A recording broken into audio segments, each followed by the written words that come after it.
Meron ka bang gender dysphoria? Ang video na ito ay para sa mga nasa transgender community at sa kanilang mga mahal sa buhay. Bigyan natin ng linaw ang isang paksa na madalas hindi naiintindihan, ngunit maaring magpabago ng buhay. Ang hormone replacement therapy, o HRT, ay isang medical na proseso para sa mga trans woman na gustong mas maging malapit ang kanilang physical na anyo sa kanilang gender identity. Ito ay isang paglalakbay na tumutulong na iayon ang nararamdaman ng isang tao sa loob sa kung paano sila tingnan sa labas, na nagpapagaan at nagiging mas totoo ang pang-araw-araw na buhay. Kadalasan, kasama dito ang pag-inom o pag-inject ng estrogen at gamot na nagpapaba ng testosterone. Ang mga hormone na ito ay nagtutulungan upang unti-unting baguhin ang mga katangian ng katawan, na tumutulong sa mga trans woman na mas maging komportable sa kanilang sariling balat. Hindi ito basta-basta. Nangangailangan ito ng tamang gabay mula sa isang eksperto at maingat na pag-iisip. Mahalaga ang pangangasiwa ng medical upang matiyak ang kaligtasan at upang masubaybayan ang anumang side effect o pagbabago sa kalusugan sa proseso. Nakakatulong ang HRT sa mga nakakaranas ng gender dysphoria na maging komportable sa kanilang sariling katawan. Maari itong magbigay ng ginhawa mula sa emosyonal na paghihirap at makatulong na bumuo ng kumpiyansa na nagpapahintulot sa mga tao na mamuhay ng mas malaya at bukas. Binabago nito ang distribusyon ng taba, tekstura ng balat, at paglaki ng dibdib. Sa paglipas ng panahon, ang mga pisikal na pagbabagong ito ay maaaring maging napakahalaga, na tumutulong sa isang tao na makita ang kanilang sarili bilang sila talaga. Ang proseso ay unti-unti, at ang mga epekto ay nag-iiba para sa bawat tao. Ang ilang pagbabago ay nangyayari sa loob ng ilang buwan, habang ang iba ay maaring tumagal ng mga taon, at ang karanasan ng bawat isa ay natatangi. Mahalaga ang pasensya at dedikasyon. Ito ay isang paglalakbay na nangangailangan ng pag-aalaga sa sarili, regular na check-ups, at emosyonal na suporta mula sa mga kaibigan, pamilya, o support group. Hindi magic ang HRT, kundi isang hakbang ng pagmamahal sa sarili. Ito ay tungkol sa pagkontrol sa sariling kwento at pagtanggap sa kung sino ka, nang may tapang at pag-asa para sa hinaharap. Hindi lang ito pisikal na pagbabago, ito ay pagpapagaling at pagtanggap sa iyong tunay na sarili. Ang pagbabago ay kasing emosyonal at mental gaya ng pisikal. Para sa maraming trans woman, dito nagsisimula ang tunay na buhay, isang bagong kabanata na puno ng pagiging totoo, pagmamalaki, at kalayaan na maging sila. Ang proseso ng HRT ay nagsisimula sa isang konsultasyon sa doktor, kadalasan sa isang endocrinologist na may karanasan sa hormone therapy. Sa unang pagbisita, tatanungin ka tungkol sa iyong kasaysayan ng kalusugan, mga layunin at mga inaasahan mo sa HRT. Mahalaga ang bukas na komunikasyon dito upang matukoy ang pinakaangkop na plano para sa iyo. Kadalasan, kailangan mo ring sumailalim sa psychological evaluation at laboratory tests. Ang mga ito ay ginagawa upang matiyak na ligtas para sa iyo ang simulan ang HRT at upang makita kung may mga kondisyon na kailangang bigyang pansin bago magsimula. Sa puntong ito titingnan ng doktor ang resulta ng iyong mga pagsusuri.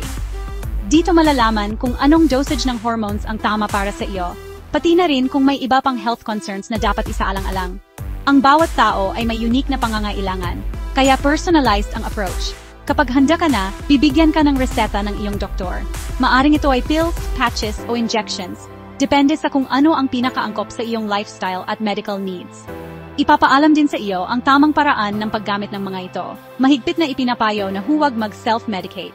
Ang maling paggamit ng hormones ay maaring magdulot ng seryosong komplikasyon sa kalusugan, kaya laging kumonsulta sa eksperto. Regular na follow-up checkups ay mahalaga upang masubaybayan ang iyong progreso at agad na matugunan ang anumang side effects o concerns. Dito rin ina-adjust ang dosage kung kinakailangan. Tandaan, ang proseso ng HRT ay isang partnership sa pagitan mo at ng iyong doktor. Kailangan ng pagtutulungan at tiwala upang maging matagumpay ang iyong journey. Makinig sa payo ng eksperto at maging bukas sa komunikasyon. Huwag mahiyang magtanong kung may hindi ka naunawaan. Mahalaga rin ang informed consent. Dapat alam mo ang lahat ng risks at benefits bago magsimula. Ang tamang impormasyon ay nagbibigay ng kapayapaan ng isip. Sa tamang gabay at suporta, magiging mas maayos at ligtas ang iyong HRT journey. Huwag kalimutang laging unahin ang iyong kalusugan at well-being. Nagdudulot ang HRT ng mga pisikal na pagbabago, mas makinis na balat, pagbabago sa hugis ng katawan at paglaki ng dibdib. Unti-unting kumukunti ang buhok sa katawan at bumababa ang mass ng kalamnan. Maaring bumaba ang kusang pagtayo ng ari at lumiit ang testicles. Ang mga pagbabagong ito ay nagbibigay ng kumpiyansa at kaginhawaan.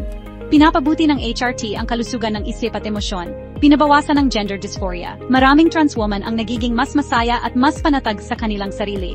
Hindi ito solusyon sa lahat ng bagay, ngunit malaking tulong ito upang mamuhay ng totoo. Bumubuti ang self-esteem at pakikipag-ugnayan sa iba. Bawat araw ay nagiging pagdiriwang ng iyong tunay na sarili. Sa HRT, nagiging mas kumpleto at mas masaya ang buhay. Ang HRT, o Hormone Replacement Therapy, ay maaring magdulot ng posibleng side effects na dapat mong malaman, tulad ng blood clots, pananakit ng ulo, at maging pagbabago sa iyong timbang o ganas sa pagkain.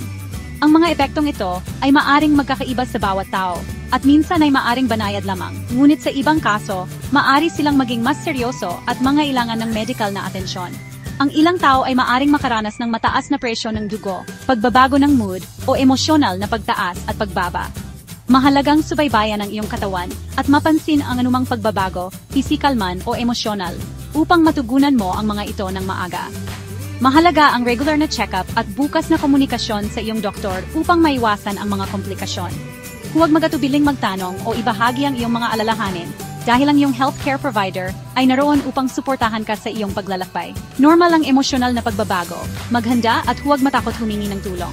Ang pakikipag-usap sa isang counselor o pinagkakatiwalaang kaibigan ay maaring magdulot ng malaking pagbabago sa kung paano mo haharapin ang mga pagbabagong ito. Mahalaga ang isang support system, ang pamilya, kaibigan, o mga grupong LGBTQ+, tulad ng STRAP ay maaring magbigay ng pag-unawa, paghihikayat, at isang ligtas na espasyo upang ibahagi ang iyong mga karanasan. Mahalaga ang tamang impormasyon at gabay ng eksperto. Laging humingi ng payo mula sa mga profesional at mapagkakatiwalaang pinagmulan upang matiyak ang iyong kaligtasan at kapakanan. Hindi mo kailangang mag-isa. Maraming handang tumulong, maging ang iyong mga mahal sa buhay, support groups o healthcare professionals. Yakapin ang proseso at maging mabait sa iyong sarili. Tandaan, mahalaga ang self-care at pasensya habang dumadaan ka sa mga pagbabagong ito. Bawat hakbang ay isang tagumpay, gaano man kaliit. Ipagdiwang ang iyong pag-unlad at bigyan ng pagpapahalaga ang iyong paglalakbay. Ang HRT ay isang tulay patungo sa buhay na tunay mong ninanais, na tumutulong sa iyo na maging iyong pinakatunay na sarili at lumapit sa iyong mga pangarap. Subscribe for more video gaya nito.